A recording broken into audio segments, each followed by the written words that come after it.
Hai semua, assalamualaikum warahmatullahi wabarakatuh. Kali ini aku mau bagikan resep pizza teflon tanpa oven dan tanpa mixer. Ini gampang banget buatnya dan pastinya rasanya enak banget. Yuk langsung aja ke cara buatnya.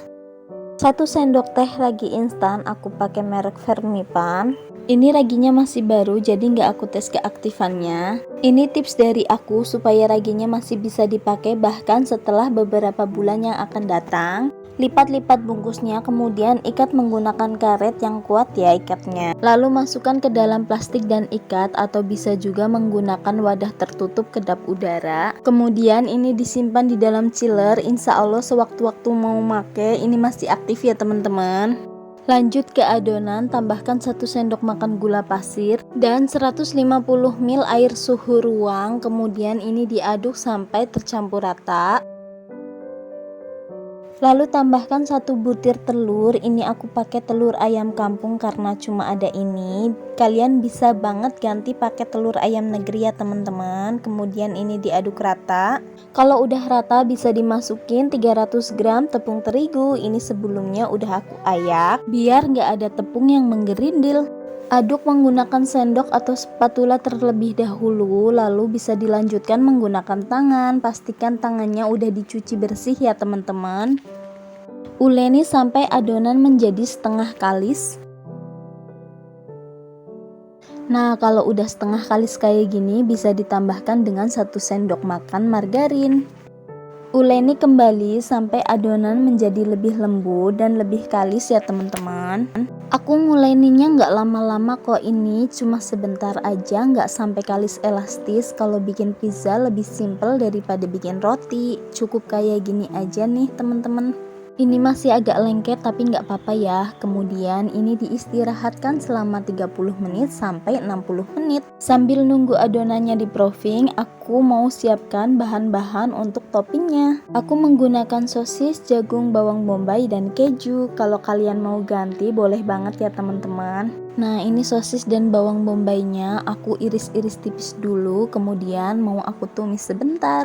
Ini aku tumis menggunakan margarin biar lebih wangi dan gurih, dan tujuannya ditumis biar sosis dan bawang bombaynya lebih matang ya teman-teman. Soalnya nanti pas manggang pisang kan pakai api kecil, takutnya kurang matang gitu.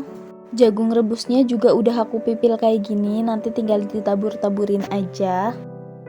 Nah, ini dia adonannya yang udah diistirahatkan selama 30 menit jadi lebih mengembang. Lalu aku kempis-kempiskan kayak gini biar udara yang ada di dalam bisa keluar. Kemudian bagi adonannya menjadi 3 bagian atau sesuai dengan teflon yang ada di rumah masing-masing ya teman-teman. Kalau teflonnya besar ini dibagi menjadi 2 aja. Teflon yang aku punya itu ukuran 20 cm, jadi ini adonannya aku bagi menjadi 3 biar nggak ketebelan. Lalu ambil 1 dan letakkan di dalam teflon. Sebelumnya teflonnya udah aku olesin pakai margarin tipis-tipis. Ratakan adonan seperti yang ada di video. Ini pinggirannya nanti mau aku isi dengan pipilan jagung, jadi pinggirannya aku lebarin dan tipis-tipisin kayak gini. Nah, aku tambahin jagung pipil di semua sisi pinggiran kayak gini, dan aku juga tambahin keju. Ini bisa diganti menggunakan sosis, keju mozzarella, atau yang lainnya sesuai dengan selera. Kalau udah semuanya diisi, kemudian ini ditutup. Caranya seperti yang ada di video.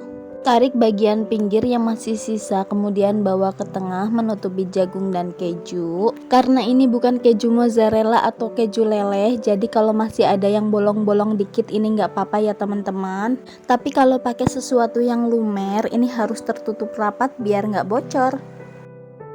Kemudian tusuk-tusuk menggunakan garpu bagian tengahnya, biar nanti pas dipanggang tengahnya nggak menggelembung. Lalu olesi semua permukaan menggunakan saus. Aku menggunakan saus bolognese, atau bisa juga diganti menggunakan saus tomat dan saus cabai. Tapi menurutku kalau menggunakan saus bolognese pisanya jadi lebih enak. Dan ini aku olesinya merata sampai ke pinggir-pinggir ya, soalnya aku lebih suka kalau ada sausnya. Kalau udah merata kayak gini, tinggal ditaburin topping sesuai selera. Pertama aku taburin dulu menggunakan jagung yang udah dipipil. Lanjut ditimpa dengan sosis dan bawang bombay yang udah ditumis sebelumnya. Biar lebih rata aku tatain menggunakan tangan seperti ini, karena untuk dimakan sendiri jadi aku nggak pakai sarung tangan ya teman-teman.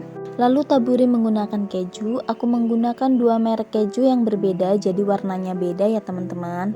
Yang aku pakai dua-duanya keju cheddar. Kalau mau lebih enak lagi bisa pakai keju mozzarella ya teman-teman, tapi karena aku nggak ada jadi pakai yang ada aja. Ini biar lebih cantik, pinggirannya aku kerat-kerat seperti ini, lalu tutup dan diamkan selama 10 menit. Kalau udah 10 menit ini bisa langsung dipanggang. Aku pakai 2 tatakan biar apinya lebih menyebar. Panggang kira-kira sekitar 20 menit menggunakan api yang super kecil banget. Aku manggangnya apinya agak kebesaran, jadi bawahnya agak lumayan gosong, tapi nggak parah banget, jadi ini masih kelihatan cantik dan masih enak dimakan. Karena aku pecinta pedas, jadi ini aku tambahkan saus cabai. Selain saus cabai, bisa juga ditambahkan dengan mayones biar makin enak. Nah, ini karena bawahnya agak gosong, jadi motongnya pun agak susah ya teman-teman. Tapi nggak apa-apa, ini tetap enak. Selain bagiannya yang gosong, ini rotinya tetap empuk, lembut, dan nggak keras.